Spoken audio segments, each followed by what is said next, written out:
G'day, I'm Mick. This is my Hayabusa, and I'm today's Haltech hero.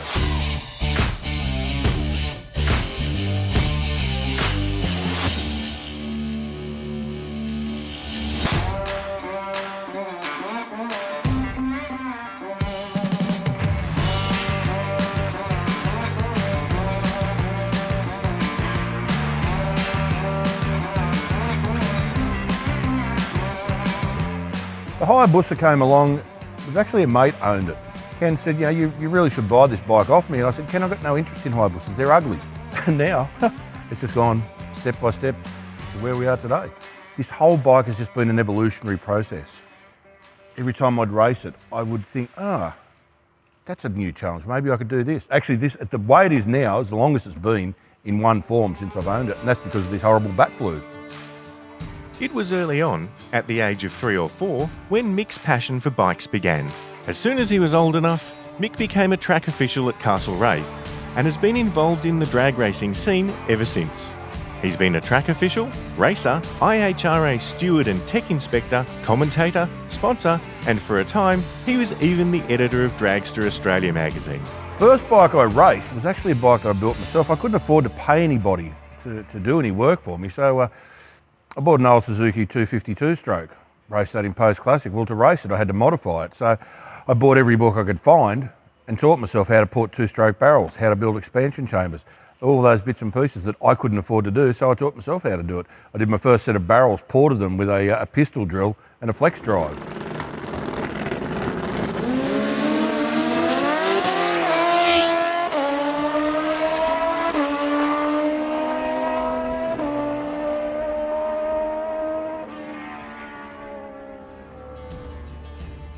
This is a Gen 1 Hayabusa. It's a 2001 model. The Gen 1 ran from 1999 to 2007. When they left the factory, they were 1,299 cc's. This one is 1,441 cc's. It's got a Gen 2 crankshaft in it, which is a 2mm longer stroke, and it's got 3mm overbore pistons. All up, brings it up to 1,441 cc's. As far as the rotating assembly, it's all stock standard. It's got stock rods. The gearbox has had some little touches on it, but it's still basically stock. So the bottom end of the motor is surprisingly stock. The cylinder head, that's had some work done to it. It's still running standard Hayabusa valves, standard sizes. It's had some porting done to it. At the moment, I've got a Murray sidewinder on there. By sidewinder, it comes around and tucks in really close to the side of the bike, but it's not underneath the bike. If I ever want to get the bike right down on the ground, that exhaust is already out of the road. They're bigger bore headers, so it breathes easier.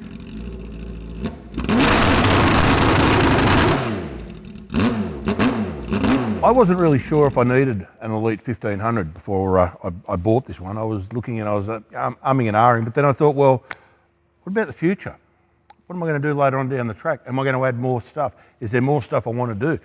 When I started reading up on it, I realised that the Elite 1500 would go a hell of a lot further than I had thought that I would ever go. From there, it's sort of taken me to places that I never thought that I would go with this bike. I'm now getting ready to add nitrous oxide to it.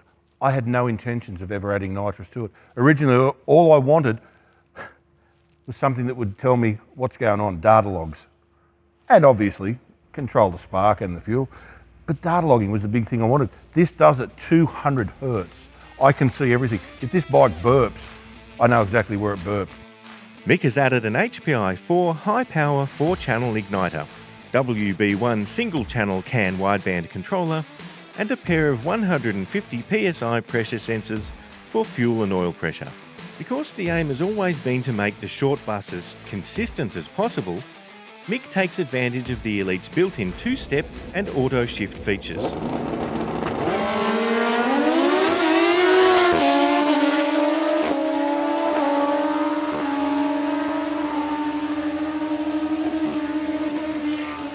In the swing arm, down in there, there's actually an air tank. It has a pressure switch on top. When the pressure drops to 90 psi, it kicks the compressor on. When it gets to 120 psi, turns the compressor off. I can see what's going on because I've got a gauge up here, but that's all I need to think about.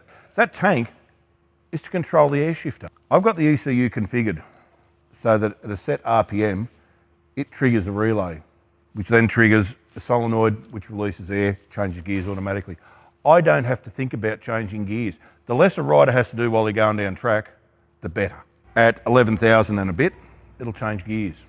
Go a bit further down track, get to 11,000 and a bit again, it'll change gears again, and it'll keep doing that all the way across the finish line.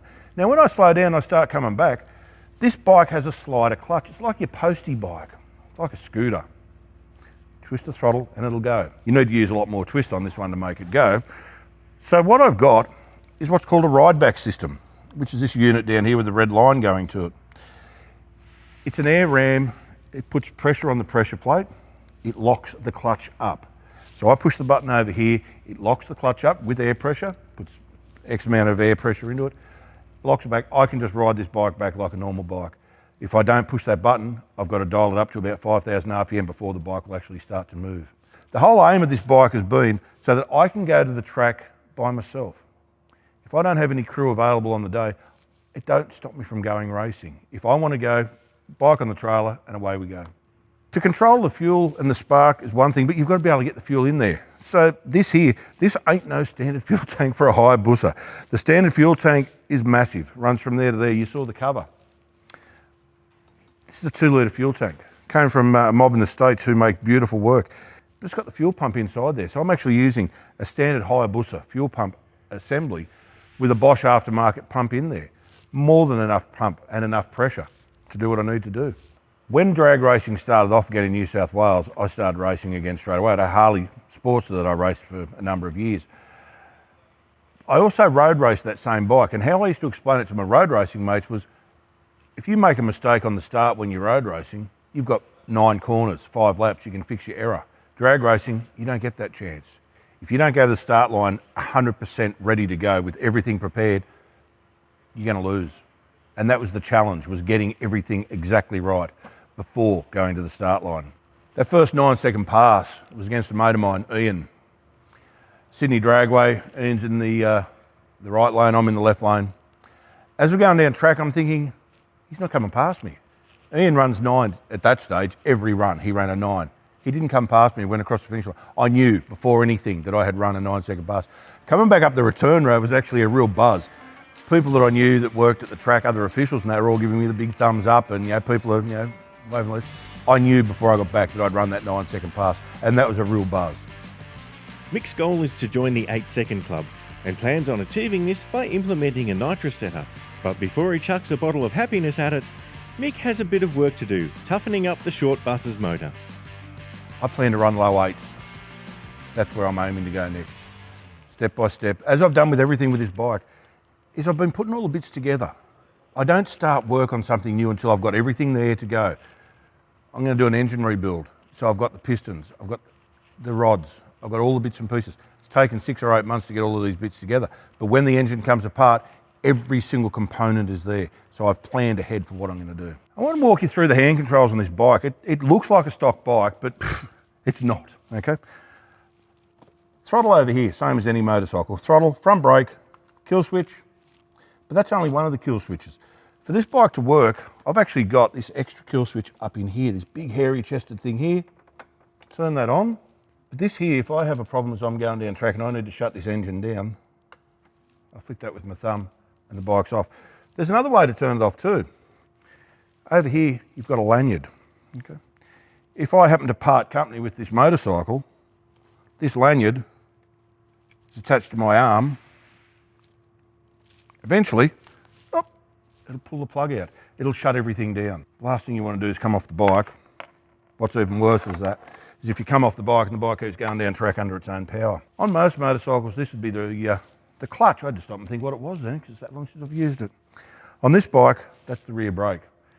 Because of that slider clutch, I don't need a clutch lever. I don't need a clutch system at all. It's all automatic. So there is my rear brake. Under my left finger now, there is a button underneath there. When I push that button, with this engine running, I'm now activating a 2-step rev limiter. I hold that button, I wind the throttle wide open. It'll hold the revs at whatever I've got them preset at, around about 4.5 grand.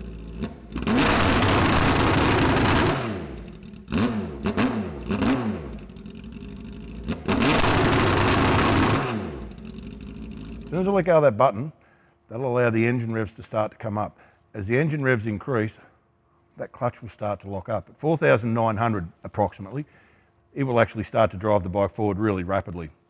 That's when the clutch starts to lock up, and it will keep locking up as you go down track. The faster you go, the centrifugal force throws weights out, more speed, more lock-up pressure.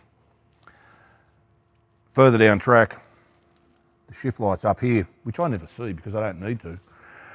They come on to tell other people it's time to change gears, but I've got someone smarter than me. I've got the elite changing gears for me. So I don't even need to think about it. If I want to override that, I have a button here under my left thumb. I just push that button and it'll change gears manually. If the nose is up in the air, if it's starting the wheel stand, I can push that button. That'll help to bring the nose back down. The spirit level is there so that when I go into pre-stage, I bring that first pre-stage light on the Christmas tree. I've already got my heels on the foot pegs, my toes on the ground. I look down at that and I make sure that I've got the bike straight, up and down. Yep, now we're straight. Then I can go forward into full stage, bring that second light on. The reason for that is I leave the line with my heels on the foot pegs. I'm not moving my feet around. If you take off with both feet on the ground, if you don't get both heels on there together, it's very easy to get the weight of the bike unbalanced. That's wasting time, that's wasting energy. You want to be going straight down track, eliminate all of those variables that you can. Okay, suspension on this bike, the front is surprisingly stock. I use this tie-down strap just to pull the front down to a height that works for me. The rear suspension, it's an aftermarket Penske shock absorber. It's an evil swing arm, which is about 18 inches longer than stock. In with the suspension though, I need to know what the suspension's doing. So I've actually got a shock travel sensor in there.